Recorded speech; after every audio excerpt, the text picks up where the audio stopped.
Nous sommes ici à Pluvigné, sur le ruisseau de Gouard-l'Envel. C'est un ruisseau affluent de la rive droite du Loc, petit ruisseau de 5 km de long. Nous sommes ici avec la classe de seconde du lycée de Kerpouze pour préparer un chantier qui devra avoir lieu cet été.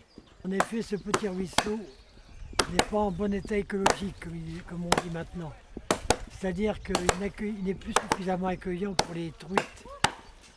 Nous avons fait un comptage en juin 2010 de truites et de poissons et de truites en particulier. Sur cet endroit, nous avons décompté 6 truites sur 60 mètres.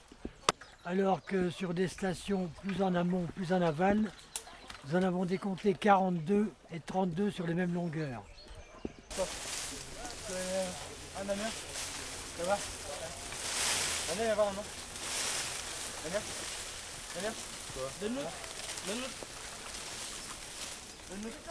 J'aime chaud.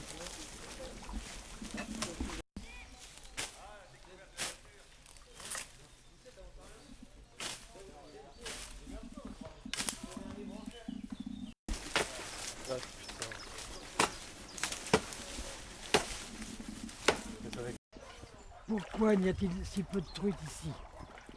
On peut voir le ruisseau, il est rectiligne, il est assez large par rapport à son débit et il est fortement ensablé. Nous avons donc proposé des travaux pour remettre des habitats fonctionnels en place. Ces travaux vont consister à rétrécir le liminaire du ruisseau, à donner de l'habitat aux poissons en créant des sous-berges qui sont accessibles facilement, en diversifiant les écoulements, c'est-à-dire en créant des radiers qui vont donc oxygéner plus l'eau, qui vont donner de la force au courant et qui vont ainsi permettre de trier les sédiments.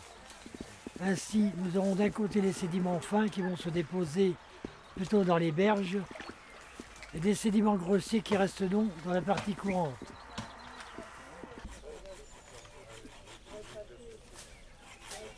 Oh, Angelica, il a branlé quand même. Bah t'as qu'à faire, moi je la tiens. Tiens. Non, j'ai mal. Les encoches pour toi. Ouais, comme ça. Tu fais la moitié là, c'est bon. Ah, non, laisse. Ces sédiments grossiers sont favorables aux poissons parce qu'ils permettent d'abord un habitat pour les insectes et ils permettent aussi la reproduction des salmonidés. Les truites, pour pondre et réussir leur ponte, ont besoin de gravier d'au moins 1 cm de diamètre. Sur ce ruisseau, sur cette partie tout au moins, et sur 80% de sa longueur, il n'y en a plus. Il n'y a que du sable. Alors donc, dans un premier temps, nous allons consolider le lit alluvial. Nous allons créer la diversité des écoulements et des habitats. Et après, une fois que le ruisseau aura passé 1 ou 2 hivers, nous allons voir où il faut remettre les graviers.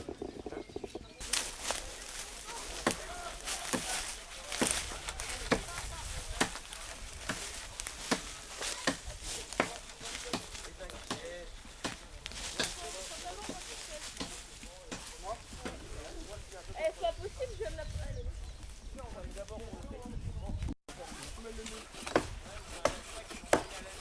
C'est bizarre, mais c'est bon là, c'est bon. Il est jaune, le voit. Allez, bien.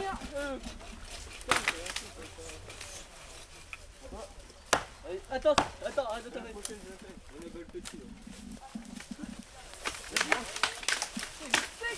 suis un peu assis là. Oh, culé. T'es propre toi. Nous avons déjà fait des essais de ce type sur des petites longueurs pour voir si c'était profitable. Par exemple, très en amont sur le ruisseau, à Kervik, nous avons réhabilité environ 30 mètres de frayère. Et cette année, en décembre 2011, il est remonté plus de 30 truites sur le site pour se reproduire. C'était une vraie réussite. Bien sûr, 30 truites sur un si petit ruisseau et sur 30 mètres, c'est trop. Il faut donc élargir la zone de frayère pour au maximum que les petites truitelles puissent grossir et se cacher.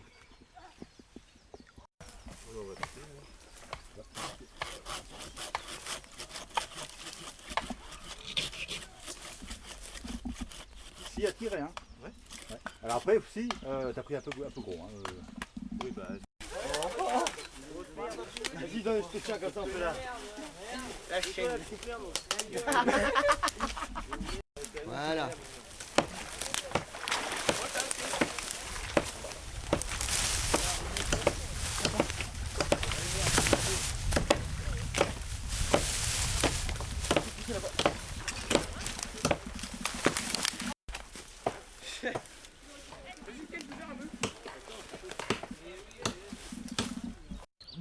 Nous avons projeté des travaux assez importants sur ce ruisseau.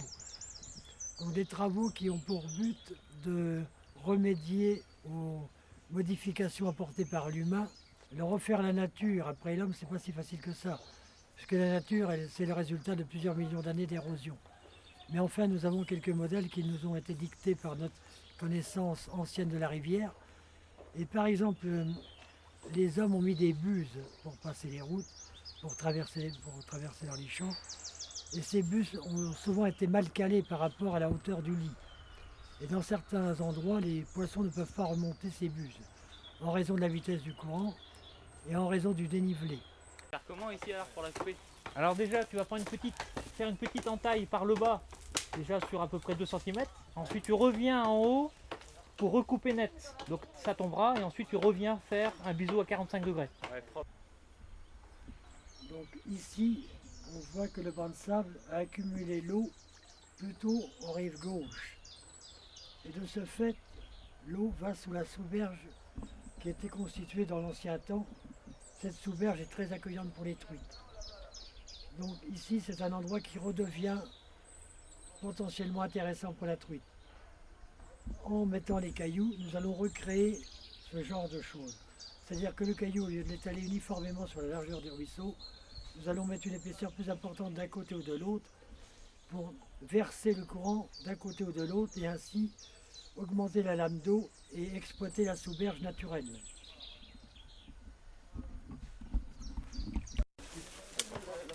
Oulala. Bon, ça les gars. Oh.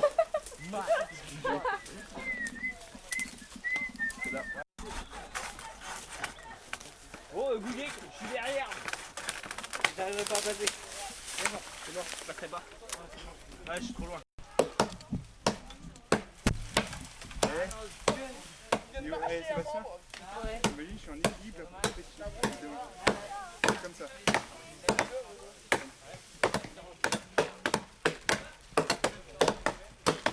Allez, j'abats un truc, monsieur. Merde. Hop là, ça y est. Hey, j'ai coupé un truc, vous avez loupé là. Tu peux bon. Ici, nous sommes sur un petit radier. Nous avons bien vu que la rivière avait déposé à certains endroits du sable, créé des petites accélérations. Ici, c'est le cas. Et on voit que du fait de la vitesse du courant, le sable est plus strié. On voit bien ici, on a un sable plus grossier et on voit réapparaître les bons graviers, ceux qui sont très favorables à la reproduction des truites. Alors, bien sûr, il n'y en a pas beaucoup par rapport à la quantité de sable, mais en diversifiant le milieu et en accélérant le courant par nos travaux, nous allons favoriser ce tri et ces graviers vont donc se trouver concentrés dans des endroits qui sont très intéressants pour les truites lorsqu'elles déposent les œufs. Et le sable fin va être emmené vers les zones les plus calmes qui sont impropres à la reproduction, mais qui ne sont pas impropres à la vie aquatique, puisque dans les zones de dépôt, sur cette zone qui est naturellement propre au tri des graviers, nous allons en apporter plus. Nous allons apporter des galets alluvionnaires. Donc ce sont des graviers, mais qui ont été polis par l'érosion naturelle. Et ces galets permettent aux truites de les remuer sans se blesser. Parce que si on mettait des graviers de carrière, des graviers non roulés, la truite, en déplaçant les cailloux, s'abîme les écailles. C'est une source de maladie importante. Donc les galets alluvionnaires que nous avons achetés, en général viennent de la Mayenne, dans des anciennes carrières, dans des lits très très anciens.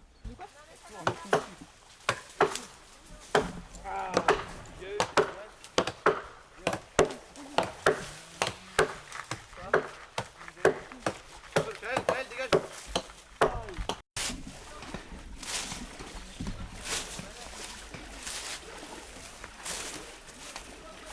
reste Auguste du prochain. Derrière. C'est pas la barbare, mais bon. Il faut que, surtout dans les périodes hivernales, migration des poissons,